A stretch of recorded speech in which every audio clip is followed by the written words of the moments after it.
Shalom to the nation of Israel. This is Barazal coming in the spirit and power of Yahweh Bahashem, Yahweh Shai Bahashem, Racha Kodash. Double honors to the apostles of Great Millstone and to the whole elect pushing his word in truth and sincerity across the four corners of the earth. This lesson is titled, The Earth Will Remain. And it's going to be a quick one, but an important one nonetheless.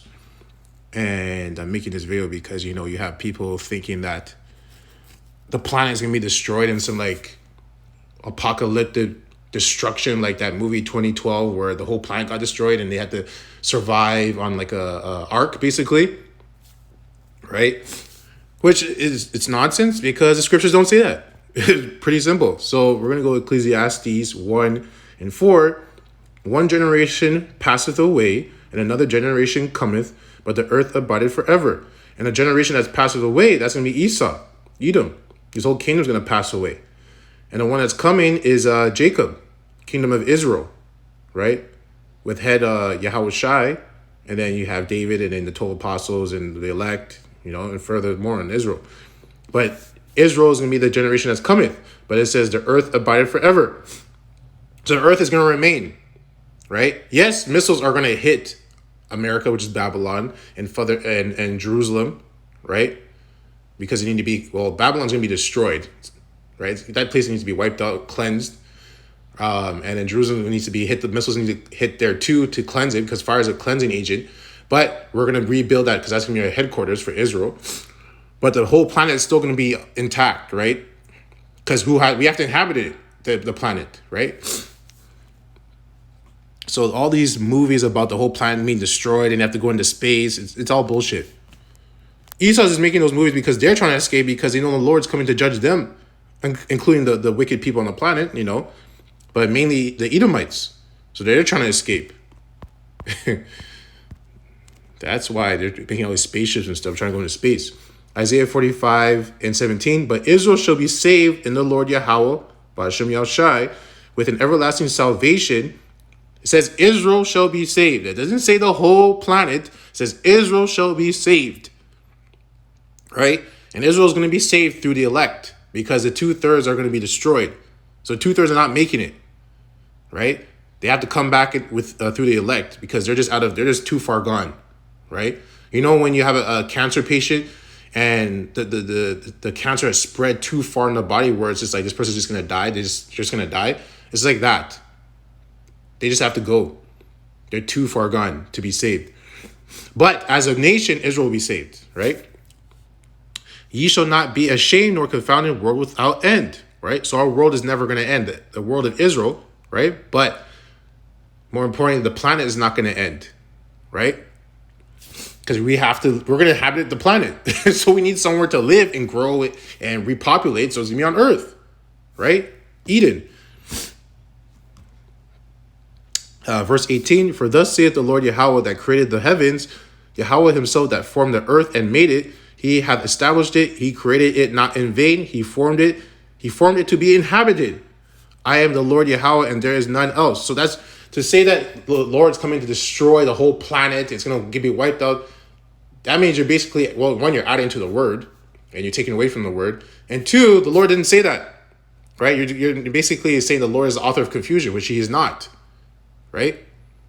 That's what the scriptures say. So, right now we're going to go to Genesis 8:22. Genesis 8:22. While the earth remaineth, seed time and harvest, and cold and heat, and summer and winter, and day and night shall not cease. So the planet is going to still continue its seasons because it's going to be here, right? And Israel is going to inhabit the planet. Obviously, the other nations are going to be here too, right? But Israel is more, the world, the planet was made for Israel to inhabit and to rule and to thrive off of. And then you have slaves, right? That's the other nations. But the point is that the planet is going to be here. The earth is going to be here. Eden's going to be here. The last scripture, 2 Ezra 6:8. And he said unto me, from Abraham unto Isaac, when Jacob and Esau were born of him, Jacob's hand held first the heel of Esau. So that goes back to, I think, the first scripture I read about one generation passeth and another one cometh, right? So the generation of Esau, right, is the one that's going to be, that's going to go. And the generation of Jacob is the one that's coming. And this basically talks about us, Israel, right, starting with Yahweh Shai, we're going to be the ones that are going to pull down Esau from his kingdom, from his high place. That's why he's holding on to the heel, right? And if you go to the statue of that image that I believe was David had, and it was Nebuchadnezzar, right? When he's breaking it down, right? You can see on the bottom, like at the foot of that statue, right, is where it was mixed with iron and miry clay. So iron and miry clay don't mix together. That's the weakest point. Ironically, in that whole vision, right, the foot was the weakest point, right? It's the weakest point in the body because if you know anything about anatomy, if you take someone's Achilles tendon or their foot, they're done. They can't stand. It can't stand. That person can't stand without their feet, right? So it's not a coincidence that it says right here, it says, and he said unto me, from Abraham unto Isaac, when Jacob and Esau were born of him, Jacob's hand held first the heel of Esau. Where's the heel? It's on the foot. So we're going to pull down this kingdom from the foot. And that's its weakest point right now. And you can see this kingdom's at its weakest point, right? And how are we going to pull it down? We have the Lord has his men prophesying in the streets, right? Highways and byways, putting out videos, putting out the word. And the scriptures say the Lord's word will not go down in vain. So we have to push the word to put the righteous vibration to bring these prophecies to come through, right? And the person who's going to do the final blow is Yahweh Shai to this kingdom. Because right now it's at its weakest point.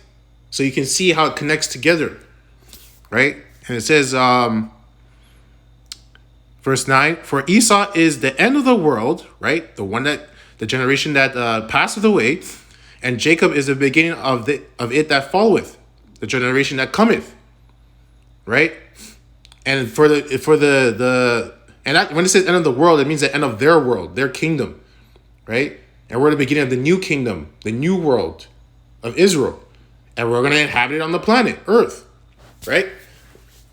So I just wanted to make it quick and short, but important nonetheless, because you need to know that. And all these people saying that the whole planet is going to be destroyed is just nonsense, okay? So I hope this lesson was edifying to the hopeful elect that pushes word in truth and sincerity across the four corners of the earth. And shalom until next time.